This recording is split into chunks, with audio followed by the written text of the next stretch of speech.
Welcome back to the channel and another brand new project. I'll take you outside and we'll have a look around it, and then I'll come back in and tell you a little bit about it.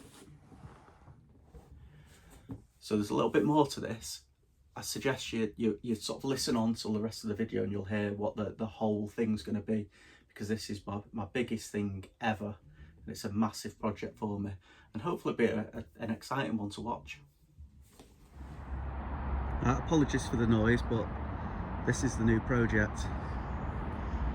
It's a 2002 Mazda MX-5. It's a 1.8 5-speed and it's the VVTi, I think it's called. The edition is the Trilogy. It's one of only 333 that were made, and it's on 120,000 miles. Currently has no exhaust. I'll show you what it sounds like.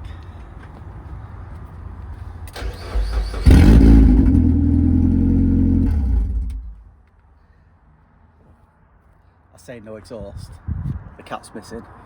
I got it cheap because of that, or relatively cheap. I'll pop the bonnet.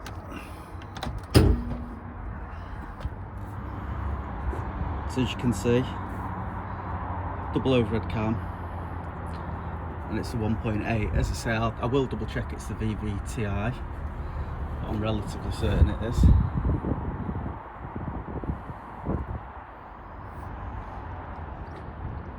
couple of holes in the roof. It's got the glass back window. Rotten driver's side sill. It's got chrome 15-inch wheels, which I think are exclusive to this model.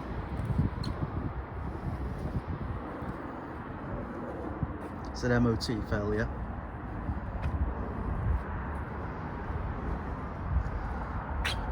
Rust on the back arch as well. I think I need the key to get in the boot.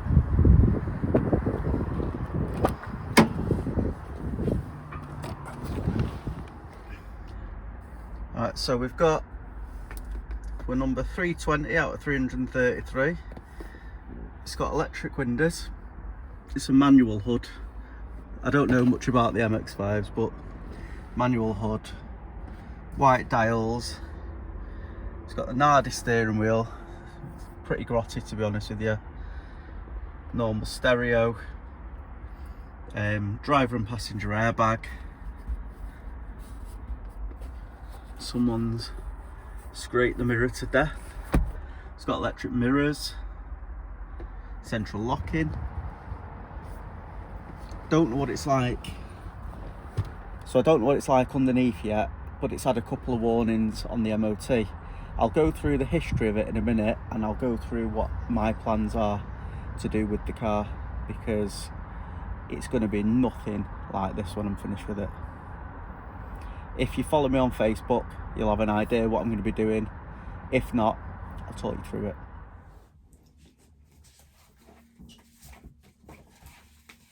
Right, so a quick look at the history of the car. It had a pre-MOT inspection done on the 15th of January this year, and basically it would have failed. So it's got the corrosion on the sills been picked up, the inner brake pads are low and the discs are pitted, which isn't really an MOT failure. Rear exhaust joint is weak, but I can't see that being a failure. The rear shock is slightly damp, probably a pass and advise. Rear brakes are worn, I don't think a failure again. And the headlights are discoloured, as you saw, but again, they can be polished up.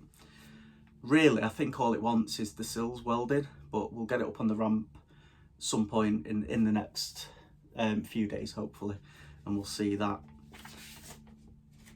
Now, it's had, this is on the 2nd of December last year, so 2nd December 22, inspection of the vehicle.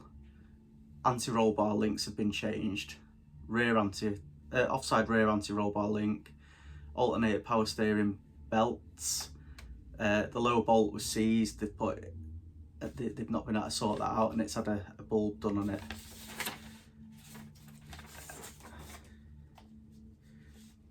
then at 108,000 miles, and bear in mind we're on 120 now, so 12,000 miles ago, it had oil filter, air filter, brake cleaner, screen wash, spark plugs, a shock absorber on the offside rear, brake pads, and it's had 2 new rear brake calipers as well, costing £1,000, and that was on the 15th of the 1st 22, so 13 months ago.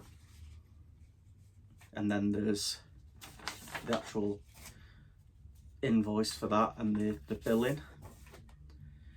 It's also had on the 8th of the 1st 21, so just over 2 years ago, at 99,000 miles, it had a water pump, timing belt, some tyres and another full service. So 20,000 miles ago it had a timing belt done, and that cost 867. So we've got sort of £1,800 worth of MOTs there. It's had a fair bit of work done to it, so I'm hoping at least the mechanicals are going to be okay. So as far as projects go, this is essentially only half of the project. I've had the other half for over 20 years.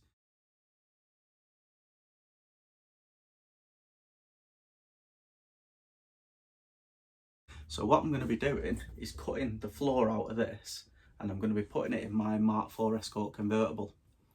I've always wanted it to be rear wheel drive. I've been waiting for the right car to come up for me.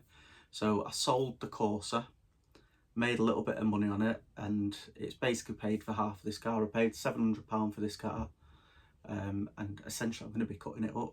So I'm going to take the floor pan off it, I'm going to take the bulkhead, the inner front arches, I'm going to extend the wheelbase ever so slightly. I'm hoping I can keep the ABS. Yeah, so the car runs ABS. I'm hoping I can keep the ABS. I'm going to have to lengthen the wheelbase a couple of inches to suit the Escort's wheelbase. I want to cut as little of the Escort out as I can, with it being a convertible and it's got structured sills itself. Having a look online, and I'll try and drop in some pictures of how the MX-5, sort of the skateboard, if you like, it's got a spine on it, which I'm hoping I can keep connected between the back axle and the gearbox.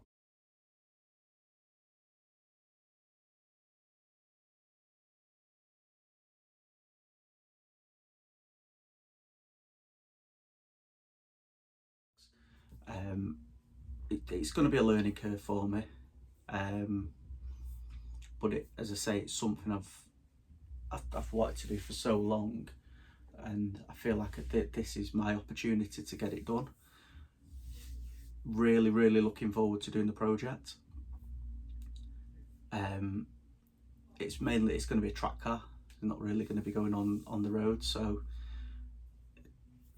the legal side of it's absolutely fine, though I'm not sure how it sits, and there'll be people out there that know much better than me what the legalities are of doing I suppose it's a I don't know, there's a kind of a body swap, I suppose. The Escort has got drum brakes. I mean, it's on at the moment mostly RS Turbo running gear, so it's got RS Turbo brakes, RS Turbo wiring loom in it, but it's been chopped around a little bit from when I had it as a turbo. So the idea is get it power steering off the MX-5, the ABS, so hopefully it handles quite nicely, but it'll have the function to turn it off. Not decided whether I'm going to keep the dashboard of the MX-5 and try and just get the dials adapted into the Escort, or whether I'm going to go for the Escort dashboard. I don't really want the airbags, so they'll be disconnected. I've not got an interior at the moment in the Escort, so I'll probably carry on with at least the front seats. I'm not sure how it's going to sit, whether I'm going to be able to put rear seats in the Escort, but I'd quite like to get the rear seats in it, just so it looks a little bit more original when you're inside it. So this work is only going to be actually phase one of what I'm looking to do.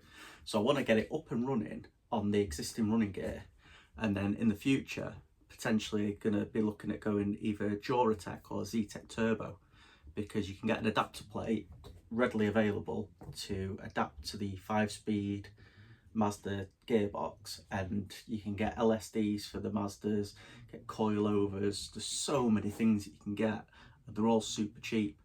So as a base, I'm thinking I can get up to maybe 350 brake horsepower. After that, there's then things like there's the BMW gearbox you can attach on. People do BMW engines, but as long as I've got the actual the floor pan allowing me to get that rear wheel drive, I can start working from there. But this is from the looks of it, a really nice cheap way of getting that running gear and that rear wheel drive sort of independent suspension car underneath. Really looking forward to getting my teeth stuck in.